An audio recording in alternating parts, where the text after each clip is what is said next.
Bienvenue sur TV5 Monde et TV5 Québec Canada depuis les studios de Radio-Canada. Nous sommes à Québec, ravis de vous accueillir avec notre invité Gérard Bouchard. Bonjour, vous êtes sociologue, historien, le frère de l'ancien Premier ministre du Québec bien connu, puis surtout, vous êtes un spécialiste de l'interculturalité, c'est-à-dire qu'évidemment, vous vous intéressez à cette province qu'est le Québec au sein de cette fédération canadienne. Est-ce qu'on peut dire aujourd'hui qu'il y a une certaine inquiétude sur l'avenir du Québec? Qu'est-ce qu'on ressent aujourd'hui au Québec?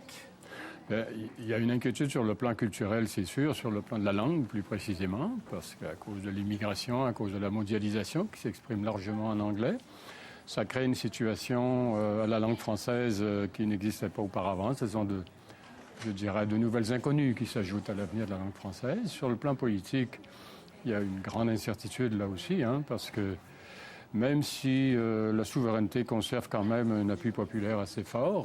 Que 30% apparemment, ça s'appelle un tiers des électeurs. Un peu plus, disons quand même, c'est plutôt de l'ordre de 35 à peu près. C'est quand même pas négligeable.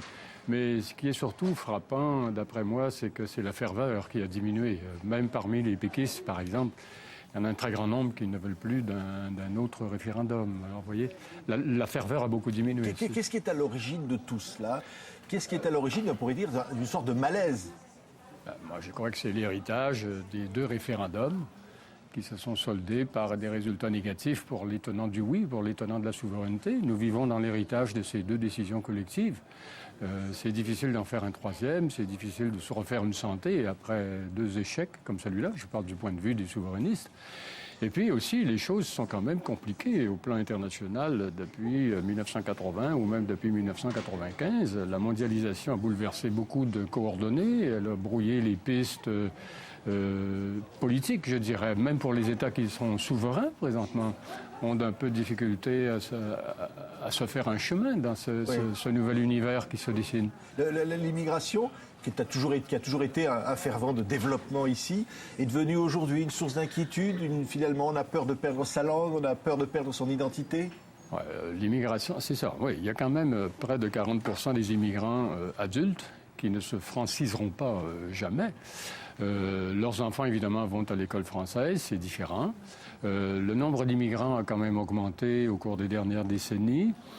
Et puis, les immigrants qui apportent évidemment leur culture, leur coutume, maintenant apportent aussi leur religion, évidemment. Et comme le Québec a décidé de recruter des immigrants dans des milieux francophones, c'est-à-dire en Afrique du Nord, eh bien, l'islam est venu en plus. Ça c'est une source d'inquiétude. C'est-à-dire qu'évidemment, la laïcité, chèrement acquise ici, on considère qu'elle peut être en péril. L'islam est une source d'inquiétude comme partout ailleurs en Occident. Le Québec, en ce sens-là, est tout à fait comme les autres. Tout le monde est au courant des dérives que peut prendre l'islam. On le voit dans des pays d'Afrique, etc. Donc, puis Al-Qaïda est là, pas au Québec, mais on se dit que le Québec est comme les autres pays, éventuellement pourrait être touché par ça. Et puis deuxièmement, l'islam, comme les autres religions, apporte au Québec certains contenus qui vont à l'encontre de valeurs qui sont très importantes au Québec, notamment l'égalité homme-femme, évidemment, pas seulement la laïcité, mais l'égalité homme-femme. Mais il y a toujours un crucifix à l'Assemblée nationale du Québec.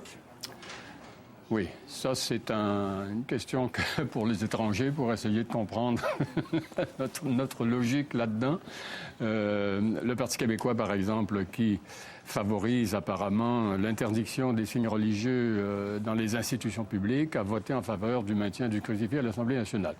Alors, il y a sûrement une logique là-dedans, mais moi, je fais partie de ceux à qui elle échappe. Oui, la francophonie, ça reste un combat politique. Est-ce qu'il n'est pas déjà partiellement perdu, notamment à Montréal? Non, moi, je ne dirais pas jusque-là, ce serait pessimiste.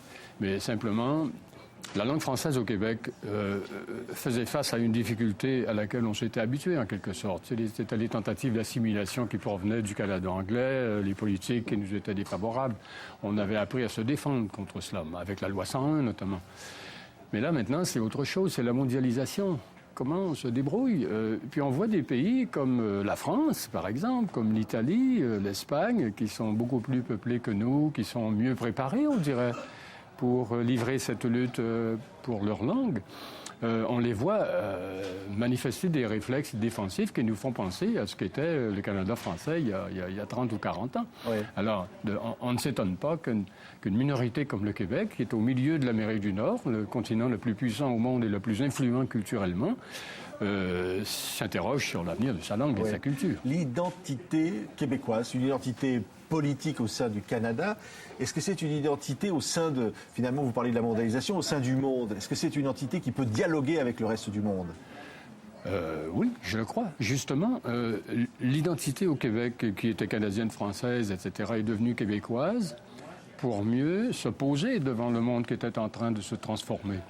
Et cette identité québécoise s'appuie maintenant sur une communauté politique plutôt que sur des valeurs qui sont plus particularistes. Alors, je pense que de cette façon-là, le Québec s'est positionné pour être en mesure d'être un acteur à tout point de vue dans ce monde qui se transforme que vous évoquez. Oui, la France qui cultive à nouveau le ni ingérence ni indifférence, c'est-à-dire qu'on n'est plus, comme le disait Sarkozy, l'ancien président, à soutenir l'unité canadienne, mais on accompagne le Québec. C'est déjà un progrès par rapport à M. Sarkozy. De toute façon, moi je trouve ça important que la France manifeste une attention à ce qui se passe ici. Mais ce sont les Québécois eux-mêmes qui vont régler leurs problèmes. C'est à eux de jouer leurs cartes. Je suis certain que la France ne réagirait pas négativement si les Québécois décidaient de devenir souverains, mais ce n'est pas à eux à venir faire le travail à notre place. Oui. Lorsque la France vient, parce que ça a été le cas notamment de Jean-Marc Ayrault, rencontrer la Première ministre Pauline Marois, vous diriez c'est un cousinage normal, c'est une relation qui s'est quelque part un peu banalisée ou c'est toujours très important cette relation? Moi je crois que c'est très important. C'est le seul pays, la France, avec lequel nous avons ce rituel annuel ou biannuel où les premiers ministres se visitent pour se rencontrer. Et moi, je trouve que pour le Québec, c'est un privilège considérable et ça a une importance politique qui est considérable.